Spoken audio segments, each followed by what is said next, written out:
This was the results that we ended up getting in this location. It was a little bit interesting location just from the overhead lights in the inside of a gym. So I'll walk you through how we got this look. If you don't know me, I am George. I am an Austin-based DP, and this was another shoot of the Austin Supper Club. Here is me. This one required us to use the cart just from the location where I had to park and then where we had to set up. And so this is just a quick time lapse of me doing the setup for the cart. I've got 4 cameras here. I'll explain more of that later, but those are the cameras on the cart. Then here's the tripods, sandbags. So I've got to have safety, so for sandbags, and this is me just bringing everything in there. This one was kind of interesting as well because you'll see in a second, I wasn't able to get into the location with the cart setup. So on the C stand set up on the side there, I have it set up on the outside. If you can see this here, I have it set up on the outside if I'm not going through narrow doorways. If it's easy setup and I have wide open spaces, I'm able to do that. Put the C stands out there. But if it's a narrow doorway, I tend to put flip those clamps on the inside so I can put the C stands underneath the cart, just so I can fit through doorways. But you can see here, this is the doorway that I tried fitting through. I did not realize it would be a narrow doorway, and so I was not able to fit that in there. I tried even disassembling the center part of the door just to try to get it in and make it easier for everyone, but that ultimately failed too. So what I ended up doing was I ended up taking up all the C stands, taking them off, stacking them just inside of the door here, and then I had the host Trey help me bring all the C stands in. Thanks for his help, appreciate that. And then I was able to take those clamps off and then fit through the doorway. And of course, we did not have this issue on the loadout or the way out because Trey graciously also offered to grab all those C stands by hand and bring them out to the truck 2 at a time. So really thank you for that.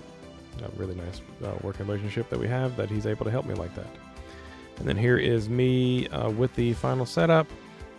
We have the cart set up. I'm just unloading everything and getting lights all plugged in and arranged. So I'll slow down a little bit here just to show you that Trey and I were discussing where we wanted the key lights to be set up. So we wanted to do what's called shadow side lighting, I guess is the best way to describe that. I'm not really sure. So the camera, so the key light is overhead and behind.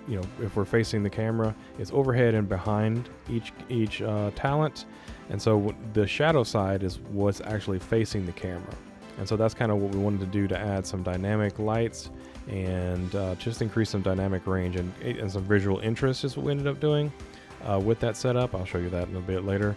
And then we have hair lights as well that I have sandwiched lighting for the hair light. So the key light's facing, opposite side of camera towards the talent.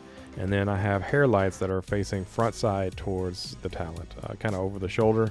And I'll describe that more whenever I show that lighting. But that's the lighting setup that we ended up going up with here. And then you can also see what we ended up doing for this one is we ended up using the cart after I unloaded it.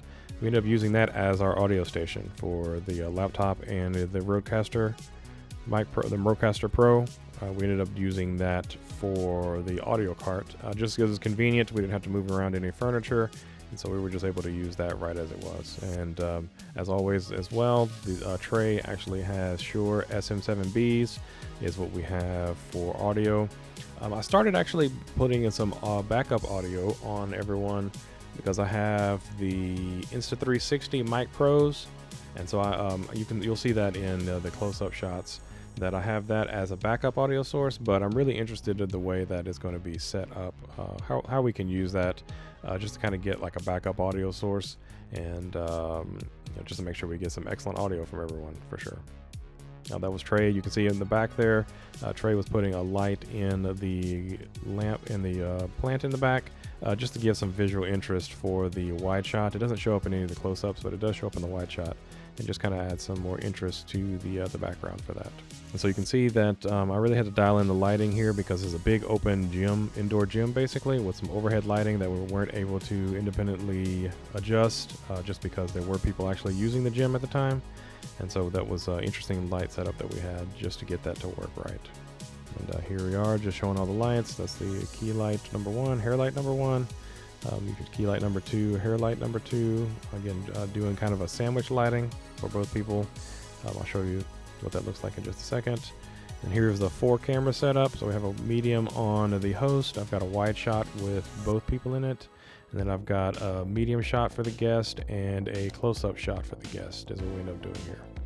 And then just as me always, I'm here monitoring the audio just to make sure everything sounds good, especially like I said, it's a big open space. I want to make sure we get some good, clean audio from everyone is what we wanted. Yeah, so here is the wide shot. You can kind of see that shadow side lighting. You can see the side facing the camera is in the shadow. But here's the close-ups. You can see here that that hair light just kind of kisses on that outside there. And really visual interest. And you can see here for the guest as well, that kind of shadow side facing the camera. And you'll see that in the close-up here. You can see the shadow side facing the camera and kind of sandwich lighting. And I really like how that turned out for each one of them there. So with filming completed, this is just the pack up, setting everything back in the cart. Again, we're using the cart again. Like I said, thanks to Trey, you can see him on the right side there. He's grabbing the C stands to bring them out to the back to the car, just because it wasn't convenient for me to try to stack them in here on the inside. So I'm really grateful to Trey that we have a nice working relationship that he helps me out with backing up. So, and then this is me just unloading the cart back in the interior, back of the truck, and getting everything packed up and ready to go. After you do this enough times, it's really easy and really straightforward to get this done. So it's really just kind of muscle memory a little bit, but yeah, just really staying focused and getting everything packed up and the cart packed up so it can fit back in the truck.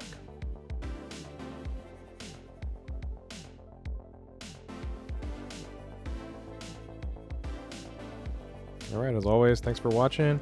Appreciate you guys, and yeah, if you have any suggestions or anything, I'm more than happy to hear them. So thanks again, and catch you on the next one.